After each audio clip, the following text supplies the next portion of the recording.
देश की 140 करोड़ जनता का भाग्य विधाता बनने के लिए 2024 के लोकसभा चुनावों का ऐलान कर दिया गया है।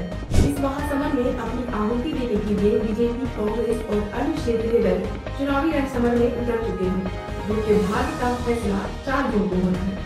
देश की सत्ता की बागडोर संभालने का रास्ता जिन लोकसभा सीटों से होकर जाता है, उन सीटों के बारे में वीडियो में हम आपको मिलेगी वह डिटेल जो आपके लिए बेहद जरूरी है।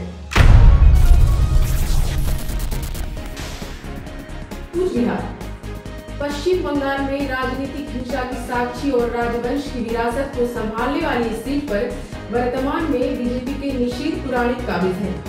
निशीथ पुराणिक बीजेपी के टिकट से ही इस बार फिर से ताल ठोक रहे हैं। उनके सामने ऑल इंडिया तृणमूल कांग्रेस के जगदीश चंद्र वर्मा हैं, तो वही ऑल इंडिया फॉरवर्ड ब्लॉक के नीतीश चंद्र रॉय अपनी खो चुकी विरासत को फिर से मैदान में पाने के लिए काबिज है। कूच बिहार लोकसभा सीट पर 1951 से ही कांग्रेस का दबदबा रहा और उपेंद्र नाथ बर्मन, वीरेंद्र नाथ काथम, आमिया कांत बसु सांसद रहे।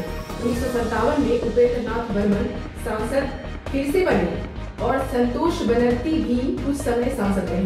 1962 में फॉरवर्ड ब्लॉक ने एंट्री की और देवेंद्र नाथ कारजी सांसद बने।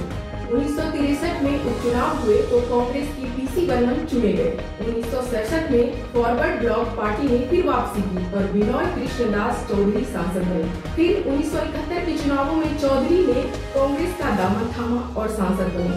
फिर 1977 में जनता की आवाज बुलंद हुई और इंडिया फॉरवर्ड ब्लॉक पार्टी की आवाज बनी और 1977, 1980, 1984, 1989, 1991 और 1996, फिर 1998 और 1999 में अमर रॉय प्रधान चेहरा बने। 2004 में चेहरा बदला और हितेन बर्मन और 2009 में नृपेंद्र नाथ रॉय फॉरवर्ड ब्लॉक पार्टी से ही सांसद रहे।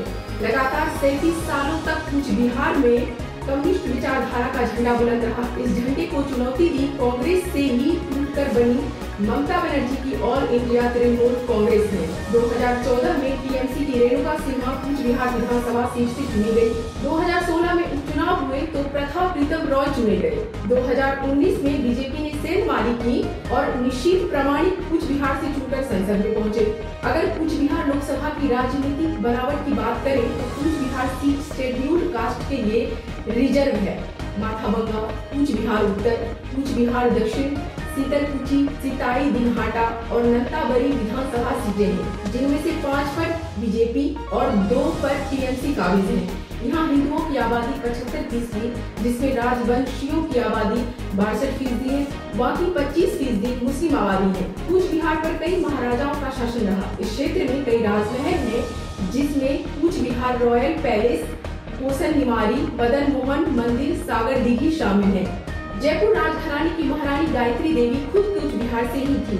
अगर कूच बिहार लोकसभा के आंकड़ों की बात करें तो 2019 के चुनाव में कूच बिहार लोकसभा सीट पर 18,14,200 वोटर्स थे। बीजेपी के निशीथ प्रामाणिक को 7,31,594 वोट मिले। वहीं टीएमसी के परेश चंद्र अधिकारी को 6,77,363 वोट मिले। तीसरे स्थान पर ऑल इंडिया फॉरवर्ड ब्लॉक के गोविंद चंद्र रॉय रहे। वोटिंग परसेंटेज की अगर बात करें तो ये 84.04 रहा। तो ये देखना बड़ा दिलचस्प होगा कि 2024 के लोकसभा में पश्चिम बंगाल की क्या भूमिका रहेगी। क्या वहाँ पे बीजेपी, कांग्रेस या तृणमूल का पकड़ रहेगा, या बीजेपी सत्ता में आएगी या तृणमूल सत्ता में आएगी, या फिर अगर कहें तो गठबंधन से अलग हो चुकी ममता बनर्जी जो खुद अकेली वहाँ पे पश्चिम बंगाल में चुनाव लड़ रही है। आप हमारे साथ बने रहिएगा, ये बहुत ही दिलचस्प लोकसभा चुनाव होने वाला है पश्चिम बंगाल की तरफ से। तो हमारे साथ आप बने रहिए, यहाँ से पूरी अपडेट हम आपको जानकारी पूरी डिटेल के साथ देंगे।